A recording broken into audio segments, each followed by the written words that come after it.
off to stupid Coronation Street and the BBC and do some research. Our lives are being destroyed by the very people we are paying to govern us, and they're not. You know, it could go one of two ways. You know, if there's enough people, we will get rid of this regime and we'll have our freedoms back.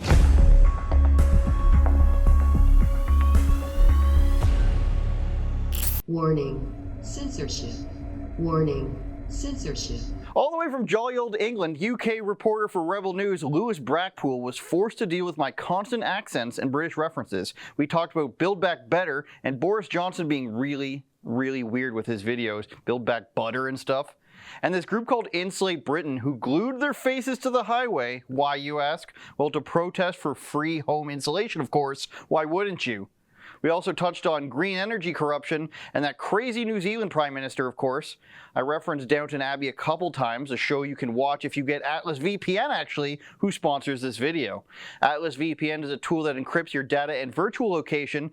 You connect to the VPN server, then your device is given a new IP and DNS address. The data is encrypted and routed back towards the VPN server. When that data and traffic arrives, the VPN server decrypts the info and allows the traffic to access the desired destination, giving you the access to media and websites of the selected location. If you're American, that means Canadian Netflix with Downton Abbey, of course. If you're Canadian, that means BBC iPlayer with Top Gear. You can even get HBO to watch Sopranos, Entourage, and maybe some boxing. I don't know if you're a fan of that. Right now, Atlas VPN has a huge discount for a 3-year deal, just $1.39 per month with a 30-day money-back guarantee.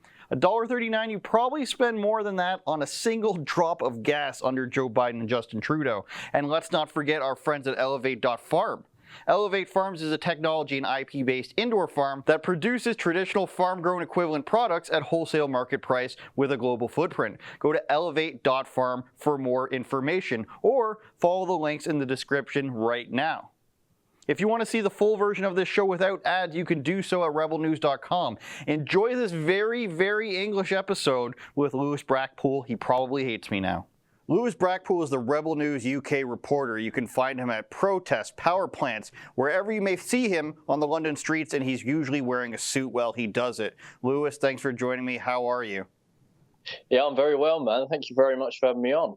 No problem. I wanted to ask you, how'd you get into reporting? How'd you get started with Rebel News? Is it as simple as I think it might be, or is it a long, winding road?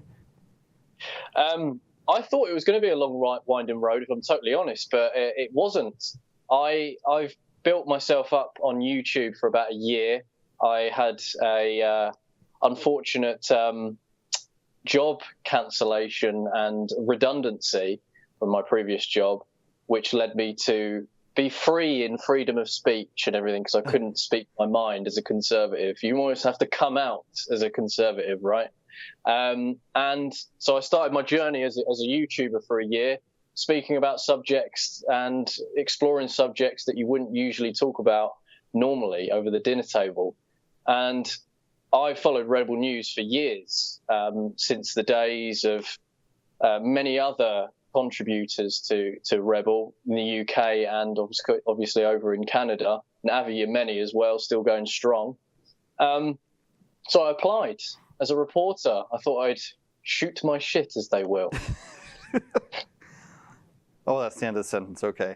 I wasn't sure where that was going. What did you submit a video? Did you have a trial video? How did that come about when you got hired?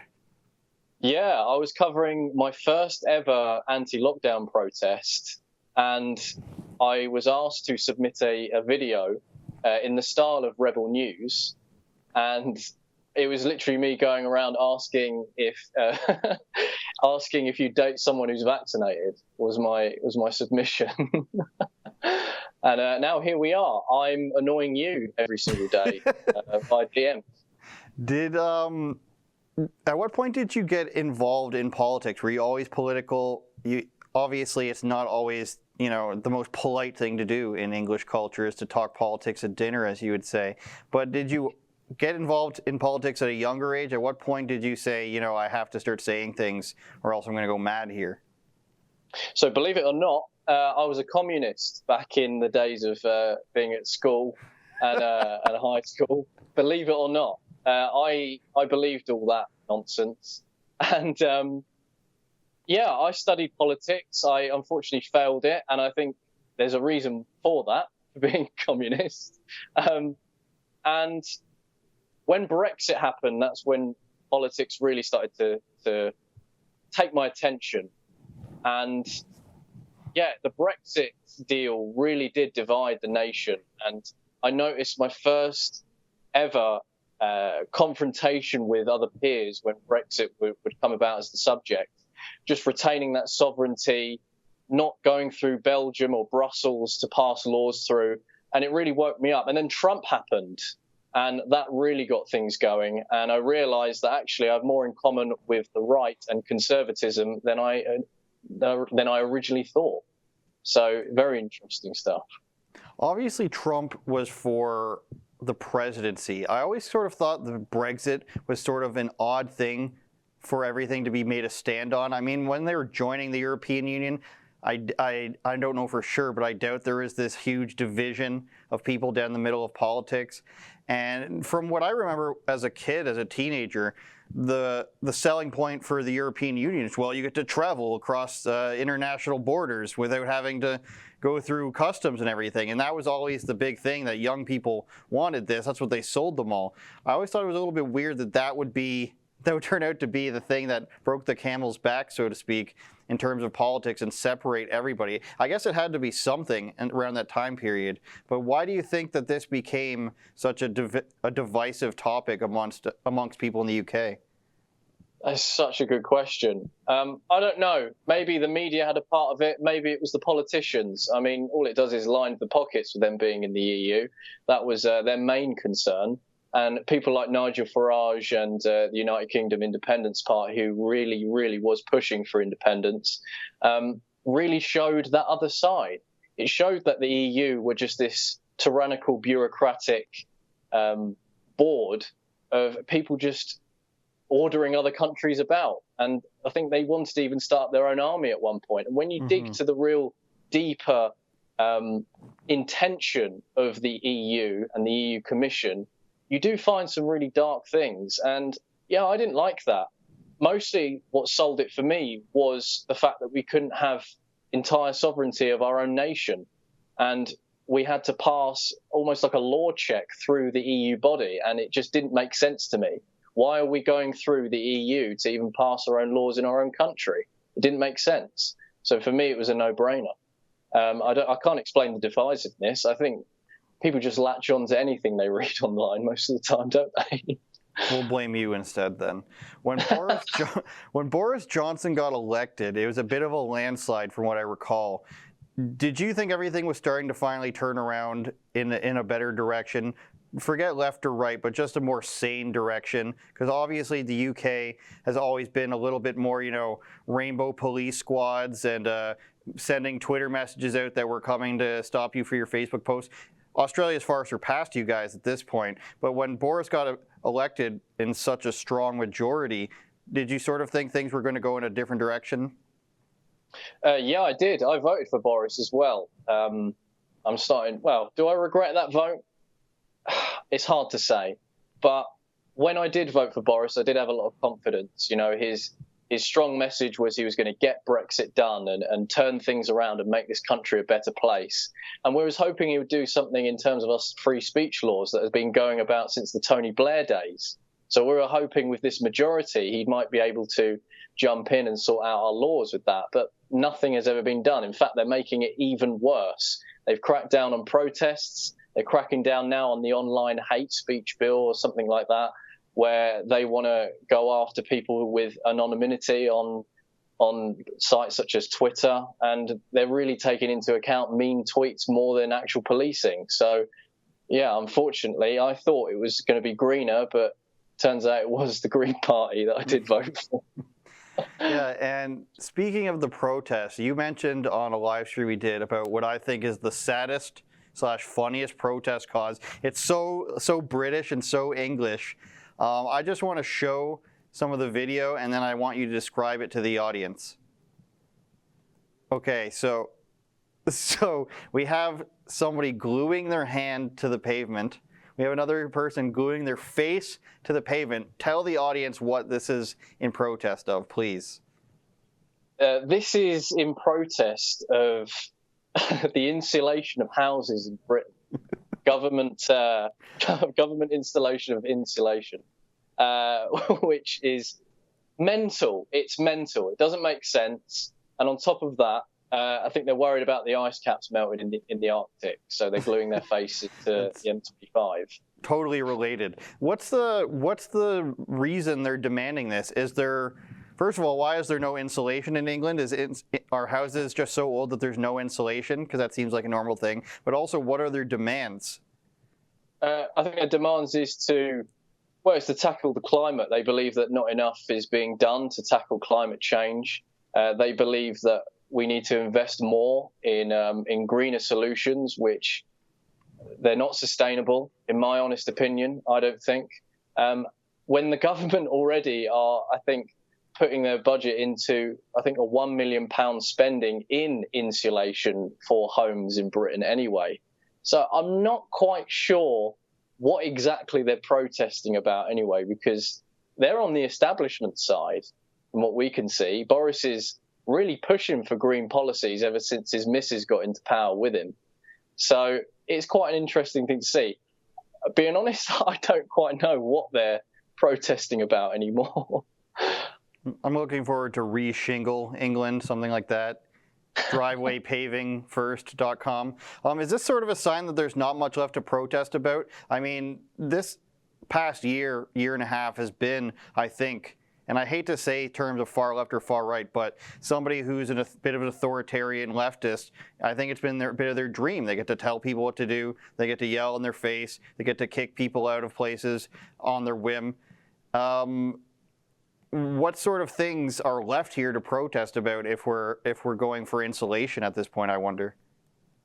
I think that there are still some things to protest about. I mean, in terms, if you want to talk about vaccination mandates, obviously what's going on there, vaccine passports and other COVID-related issues, I believe there's definitely a reason to get out on the streets for that. In terms of climate change, well, making a good visit to the old Extinction Rebellion in Glasgow next week. So we're going to see what they have to say. So I can't really speak on their behalf for now, because I'm quite keen to see what they think. There are many things still, I believe, to be voicing concern over. But to glue yourself to the middle of the road, I don't think is going to get the message across. Yeah, there's going to be some terrible injuries if people keep gluing their face to hot asphalt. I'm just guessing. I'm no medical technician, but we're going to get some skin grafts from that, I think. I want to move on to soccer players. Don't laugh at that, Lewis. It's not funny. I'm not trying. So soccer players kneeling in England is still, football players is still a thing. I mean, I think you guys are a couple years behind on this. The national team did it at the last international tournament. They get booed at the Euros. Got booed. They're facing off against other countries who don't understand what's going on. Now, not to say that there isn't racism in soccer. There's been for a long time. But I just want to show some of the players defending it and a couple of players that are opposing it. I mean, we've faced backlash or criticism or opposing views on taking the knee before, and we've stood collectively quite passionately together, and that's something that I think carries us as a squad. I feel like taking the knee is degrading stuff, because growing up, my parents just let me know that I should be proud to be black no matter what, and I just feel like we should just stand tall. My support for what it is that we're trying to achieve is absolute, but I do not support Black Lives Matter as an institution, as an organisation. So I believe there we have player that played on the national team, Mings. Then you've got Wilfried Zaha, who's actually from the Ivory Coast, and then one of the lower league English players there. He's against it for BLM reasons. Why the kneeling, Lewis? Is there agreed upon reason why all the players are kneeling? I think it's just to protest racism just in general, isn't it? Yeah, I mean, we've had Kick It Out for a number of years, because yes, there is racism. Well, there's racism in most things nowadays. It's a shame, but unfortunately, it is what it is. And to tackle that and raise awareness, we had Kick It Out in football to show that, and nobody ever booed that. Nobody was ever against that. The problem we have with this is the fact the knee represents an organisation that wants to defund the police, abolish prisons, and disrupt the family unit and end capitalism. Yeah. So the people that understand that have a reason to boo and say, we don't want this. We don't want politics in sport. We want to sit down, watch a football match without politics interjecting within our own, the comfort of our own living room. We're constantly seeing politics all around work on social media and everything. And we just want to sit down, just enjoy a football match without any of it. But the problem is with this, there's a lot of pressure with the media and, of course, the FA or FIFA saying to players that they need to take the knee in order to show this solidarity, because if you're against it, you're against black people, or you're against, you're for racism, which is a weird flex. Do you think it's just a generic virtue signal now? Because it's come and gone in North America now. There was a specific reason that Colin Kaepernick gave, police brutality and unjust government there. It seems like a weird thing to co-op when it's got a specific, American problem tied to it. And now you've got British people. I think the only people that were killed by police in England were terrorists on the bridge. It just seems like now it's become an empty gesture in the UK, which is just thing you have to conform and do it, or else you're going to be seen as a bad person. Do you think that's true? Absolutely, yeah, I can agree with you. I think it's almost like we're trying to outwoke the Americans, which I don't know who's going to win out of that, because we're looking pretty woke. I mean, if you go down Brighton, you'll understand why.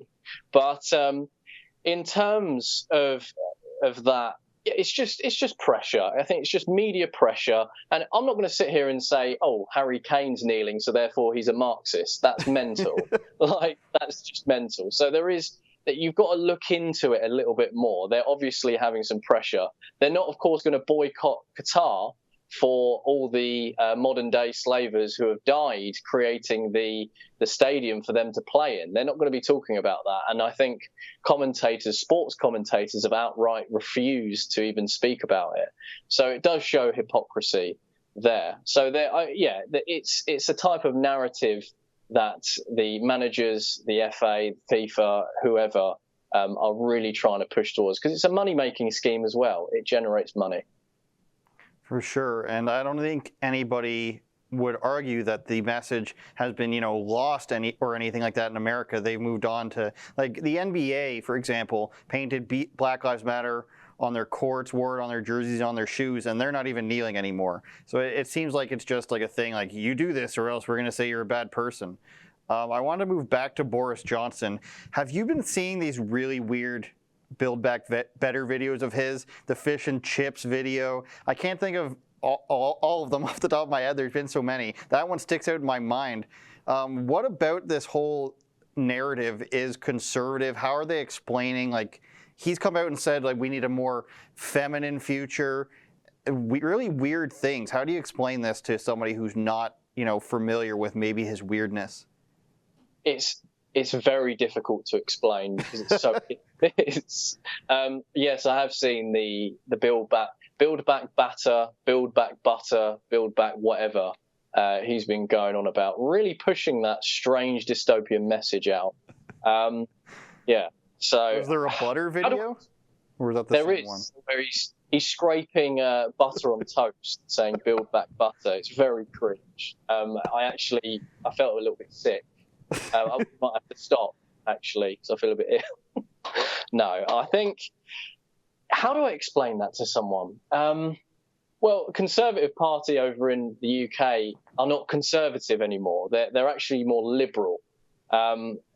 there's been a decline in conservatism within the UK. Their principles have slowly dwindled, and you can only just look at their policy making to even see this. I mean, what is it you mentioned? I actually failed to see that one. Was it about Boris saying that the future is more feminine? What was he going on about? I believe he said we need to build back better and perhaps in an even more feminine way. Yes. No, I do remember that. That was quite yeah, that was last year, I believe. Was it last year?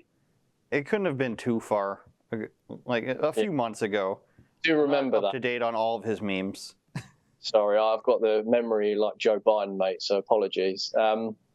Yeah, I don't know what he's going on about. I'm actually quite confused to where the Conservative Party has fallen to. But like I said, it's just an uptake in liberalism now. And they call themselves liberals, but they're adding all of this dystopian, horrible legislation where you're going to see a two-tier society with the vaxxed and non-vaxxed. So there's so many avenues to go through, but majority of their policies are turning very liberal. Yeah, I think the windows really shift there. They had a big push towards, and I mean everywhere, big push towards conservative parties, especially in Canada. It was the majority of provinces were run by conservatives, and all of a sudden, now the conservative is where the liberals were, and the liberals are where the far left is, and there's not really anything to the right of the major parties anymore. I want to combine Joe Biden and the green stuff, and I want to show a clip of your green initiative video outside of the power plants. Wonderful imagery.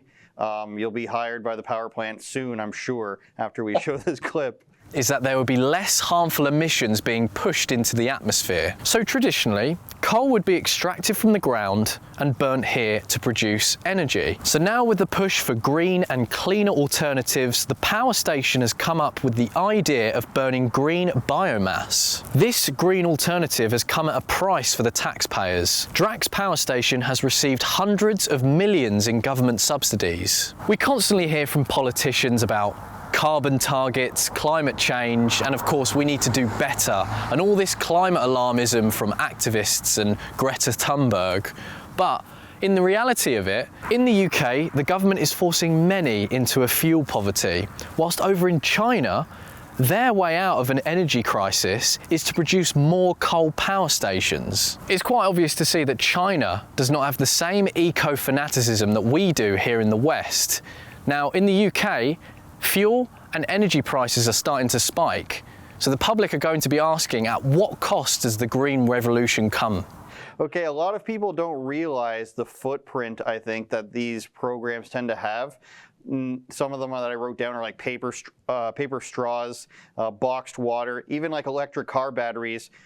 What do you think is powering those things? How do you think they're being charged? So what do you think, and this is a serious question for once, Lewis, what do you think should be the balancing act of, pollution reduction versus tax increases and cost increases for the average person? Do you think the Conservative Party should be spearheading this thing? Because that's what it seems. Liberal Party and Green parties don't actually do anything. It seems to be the Conservative parties that actually want to do things, even if it's for, means that you and I might not agree with. What do you think is the perfect balance there? I don't see why we should go nuclear. I think that's a cleaner and more efficient energy, and I believe that that's a way that can be costly and not too hard-hitting on the taxpayer and still reduce emissions. Look, I'm no eco-warrior. I think you've worked that out. And I think I said that in my video as well. And, pushing this agenda of banning petrol and diesel by 2030 is just absolute rubbish. And trying to get everyone onto electric cars and go onto that, when not actually realizing that to power these electric cars, you've got to build the batteries, and that takes out carbon emissions. It's all a big, circle. And, your phone distributes about 1.225 million tons or something 1.2 million tons of carbon emissions. So what we're going to do, start banning phones? How far are they going to start pushing it? So I don't know. I think the balance would be nuclear is probably a better way of putting it. But yeah, this idea of pushing towards that and so much more, increasing the budget, of insulation, and I think they wanted to power a town just with hydrogen as well. So we'll see how that works. So I don't know. I don't know. I think it's aqua cars and all that. You said as well this was a serious question, and I've turned it round. Yeah, there's no getting through to you, I guess, is the problem we're running into here. No, I tend to agree. It's like we want to build back better. We want to turn everything green until it becomes an inconvenience to me. You see all the protesters with iPhones. Well, how do you think makes that? Where do you think the lithium is mined in Africa? It's not on some grandiose scale where the workers have risen up and fought for an amazing wage with their landlords bending over backwards to serve them. It's not the world that they want to paint it, and as soon as it comes to home, well, they don't really want to do it. It's the same thing sort of like Justin Trudeau here. I always like to go back to his relationship with the native Canadian population, whereas he's the loving feminist prime minister, but he can't get you running water, even though he cares about every minority. But to hell with your water supply, I'll come and cry with you, but then I'll invent a holiday to reconcile with you, but also go on vacation. And Justin Trudeau now has been vacationing so much, Lewis, that he's developing like sunspot freckles on his face, which you don't usually just develop at the age of 50 or however old he is. He's just been out in the sun so much the last summer that he's got freckles on his face now. It's pretty fascinating to watch. Did Boris run on any of this green energy stuff? Was this in his platform? Because I know the Conservatives here, even though they lost, they had a very strategic, climate change platform. It was not carbon tax, but it actually was. But I just want to know if you recall Boris running on anything to do with green energy and climate change. To do with climate change and environmentalism, I believe they wanted to plant a good amount of trees. I think that was one of their big policies. And very 1992 of them. Yeah, absolutely. And, I think Farage is pushing this as well, Nigel Farage. And, I don't see a problem with that at all. I think Labour tried to push this idea of planting trees, but they'd done a number so ridiculous that it was just laughed at. So at least when they put out their manifesto, the Conservative Party, they actually gave a reasonable number, and it was one that you could go, okay, we're on board with that. It's not too costly, and it helps. So great.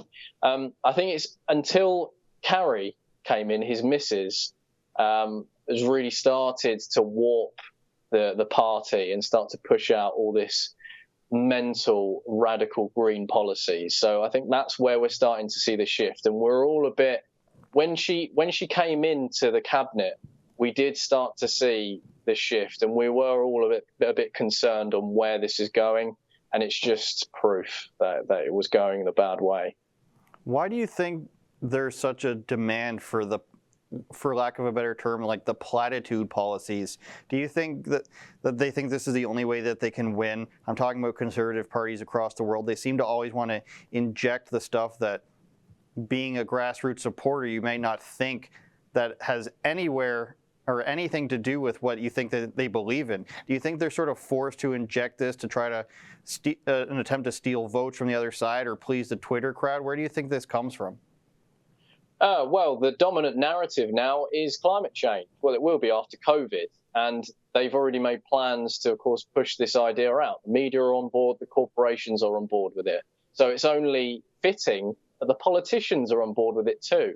So this is the main reason why. We're going to start seeing a lot more to do with climate change as well, dominating the narratives. I have a prediction that we're even going to be looking at climate lockdowns and possibly reduction in what you eat, whether it be red meat, or I think MasterCard have even wanting to bring out a card that could potentially make a point system. So if you go over your emissions, it stops you from spending that amount.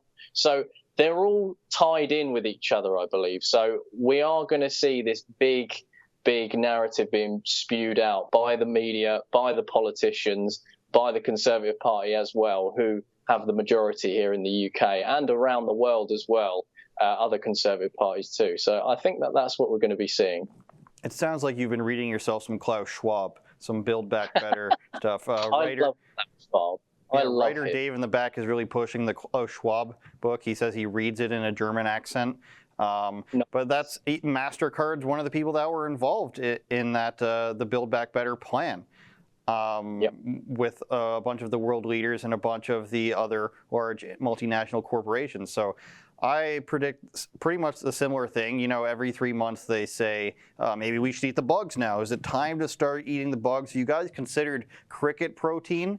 And then they've got that post from a couple of years ago, I think it was, we need to start reducing our consumption of beef. That should become a treat, you guys. Only the cool people should. That seems to be the direction they're going, I think, Lewis, is the ultra elite class where we can afford to drive cars, we can afford to eat beef and fly on planes, and unless you're rich, you can't afford like the taxes that come with it. Another person that's on that Build Back Better list is the New Zealand Prime Minister. She's really something else. She used to be part of the socialist group. She called herself a democratic socialist, which I think is a made-up term. She had this really strange video that I want to show of her basically agreeing that she's segregating people. So let's see that. So you basically said this is going to be like, well, it's almost like, you probably don't see it like this, the two different classes of people. If you're vaccinated or if you're unvaccinated, you have all these rights. If you are vaccinated... That is what it is, so yep. Can you describe, because you were previously hoping not to have to do that, I guess, when we still looked like we could maintain elimination across the whole country. I guess that has now changed because... I think it was less because necessarily of the elimination determining that, and more because we, of course, maintained, and actually we have managed very high vaccination rates generally without the use of certificates. So with her really...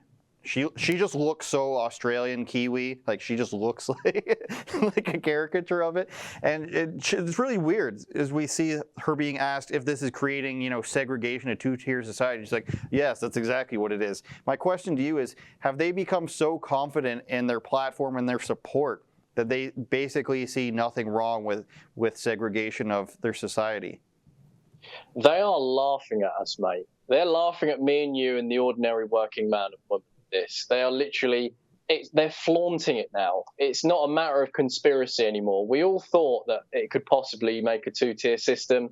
It is. We all know it was going to. And now they're laughing at us, and she's just doing that. Feminists not so long ago were pouring their heart out on social media saying that she's a strong, independent woman who can lead a country into greatness. And then now it's really shown what she really is, and that's some radical tyrant that takes pleasure in taking away people who are unvaccinated their freedoms just because. I mean, we've been seeing radical plans for locking down the entire country over, I think it was 1 or 2 cases, which is nuts. So, yeah, what can I say about her? She's just a lovely person, and I'd love to meet her. She'd be lovely to speak. She famously, almost George Bush, like made the declaration that COVID was defeated, and they had extremely harsh lockdowns, and they were all just being like, see, it works. People still say that about Australia. See, it works. Only a couple hundred people died. And then the cases keep going up and the infection rates keep going up, and they're just like, well, we can't back off now. We already promised people, our population, that was going to be the solution, so we can't say it isn't. And that's a big problem I'm seeing in most, whether it's on purpose or whether it's just people not willing to admit that they're wrong. That's what I'm seeing from the politicians, is there's no accountability in any genre. And something I was listening to recently was talking about, if you recall, Joe Biden, they missiled, I don't remember which type of missile it was, I think a drone strike, a bunch of children in the Middle East, and nobody was held responsible for that. Nobody was fired. There's just no level of a culpability or responsibility in the government. Nobody ever gets fired for anything, and it's really weird because then you have to keep building upon the lie that they've done nothing wrong. And I see that a lot in Canada specifically, our province. They just pretend like nothing bad has happened, so they just keep moving forward and forward. And for those of the population who don't pay attention to the news or anything, they can look at somebody and say, I don't think there's anything that they've done wrong, really, or else the news would have reported on it. It's the same thing that happened with Obama. They called it a scandal-free administration, which, of course, wasn't the case. But that's just my 2 cents, Lewis. You can cut that for your own channel if you Oh, yeah, thank you. I want to close with British questions. That's the segment I'm most looking forward to. It's in capital letters on the bottom of my card. Something I actually saw a guy post earlier today that I wrote down. Salad cream? Yeah. What is that? Just please explain. It's cream that goes in your salad, mate. Is it salad dressing? Is that the same thing? Same thing. Yeah, pretty much the same thing. Why? Stupid. Why? Heinz makes it, is the picture I saw. Heinz is not supposed to make salad dressing. It's cream. It's like, not all salad dressings are made from cream. So what happens when you've got like French dressing or Russian dressing? What is it called then? You sound like a liberal, mate. I want to know where these English people think that they can just call anything whatever they want, and then just everybody has to go with it. Well, you know, what can I say? It's a topsy-turvy one because, you know, we helped out quite greatly. So, but I'm not going to go there. The term geezer, of course, in America and Canada, Yes. it means an old person. What does it mean there? Geezer is like he's one of the good lads. Like, oh yeah, he's a top geezer. He's just a guy that's like, you know, really cool. He's a good geezer. What does it derive over from? there? It means old. That is a good question. I think it's Cockney rhyming slang, or just Cockney. That's a whole language episode in on general. its own. Just coming up with yes. phrases because they rhyme. This is angering, Lewis. I'm sorry. This is so. Oh man, just come to England. We'll go to the pub, mate. We'll go and have some beers, right? And we'll just recite a verse off, right? You'll be happy as ever, man. It'll be great. 2 more to go. Russell Brand's T-shirts. They're circular. They come down to about here. I know he wants to show his chest hair. Is this a thing that people do, or is that just his edgy personality? No, it's just Russell Brand and his crusty hippie following. That's all it is. He's turned the corner on a lot of subjects. He's actually pretty reasonable now. Yeah, he's all right on some things. He's still got a bit way to go with capitalism, though. He thinks that cronyism and capitalism is the same thing when, you know, and then you question him about it and say, can you name a better system? And he goes, oh, no, I'm not going to make up some utopia and give you a better solution. It's like, okay, well, you go and sit in the corner, mate, with your elite friends. Okay, last one. What do the British think of Austin Powers? Was it a sad time? Was it an angry time? Are you okay with being parodied that way? We love Austin Powers. Austin Powers is great. I've watched all of them. They're great. They're very funny. We don't take offence. We love the banter over here. We think it's great. So more of that. It's absolutely fine. As long as we can do it back, no problem. No, you can't do that. I'm sorry. This is we're not people allowed. kind in Canada. We don't want to offend anybody. Yeah. Oh yeah. Well, we've got hate crime bills as well, mate. So don't worry. What are you going to dress up for Halloween? I think I'm the only one here who wants to. I want to, but what I'm going to do is just sit on my own on the computer. Like, I've got no mates, so like, what can I do? Well, that's sad. Take something. Go through the catalog of Prince Harry and William's costumes. Anything you take out of there can't be offensive. I don't think the princes would do that. I think they're respectable young men. Very bald for a young man, William is, but still. Poor guy. Oh, he needs surgery. He's got all that money and doesn't use it on surgery, does he? Prince Harry needs to, or Prince William, I think it is, right? He needs to hook up with Wayne Rooney for the hairline coverage. Bless you, Wayne Rooney. I'm sorry to bring you in this. Anything else you want to say before we let you go, Lewis? It's been a good time. I always enjoy speaking to you. Thank you. Yeah, keep resisting what's been going on with this tyrannical measures all around the world at the minute with vaccine passports, and remember that you are still a free individual and you shouldn't let tyrants win. Thanks for watching another episode of Andrew Says. If you want exclusive content, go to rebelnewsplus.com where we talk about topics we're not allowed to show you on social media. Danger.